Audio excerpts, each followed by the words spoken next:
I also note the use of strong, well-executed photography in a lot of your work. Who do you work with, and how much freedom do you give them when you're working on these projects? Well, Kent's already got the plug, so I won't mention Kent. But so Kent Dayton, I work with him a lot. But with any photographer I work with, and one of the videographers I work with here is in the audience, photographer and videographer too. But I really try to, pick good people and let them do their thing, and shoot a bunch, and then we'll edit later. And kind of like the way I'd like to be treated. Like, here, you're good, you know what you're doing, do it, and give me the files when you're done. And I think one example of this with using different photographers is this poster series for Dance Month in Cambridge, which just wrapped up. Little aside is, I got this project because Clif is a totally pro bono thing. Everything's donated, printing, photography, design, everything. But Clif took one look at their horrible Dance Month logo that they supply and said, you should call this guy Fritz. And and he didn't have time.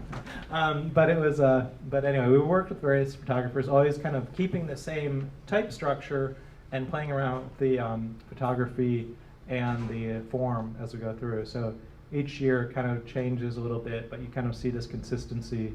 And we've worked with great photographers through the years: William Huber, Russ Quackenbush. Just guy moved to New York, can't remember his name. Liz Linder, Mark Ostow. Can't remember their name. Farnsworth Blaylock, I think. Guess you should have rehearsed this, huh? Yeah. Brian Wilder. Okay. This was.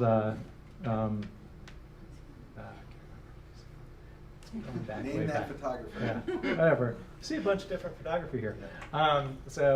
Anyway, it kind of changes, year to year. And kind of this one, we're on the roof of the building. That was Sadie Dayton, no relation to Kent Dayton. This was Maria Arabo, who is from AIB, and can't remember. This last one, Alberta Chu, who's a videographer in the room tonight, and we kind of did this crazy video capture thing. And then after this, it was so crazy they ended it. Now they kind of, it went on for 15 years, and I was kind of ready to be done with it, and so was the director. But kind of, quick run through of different types of photography.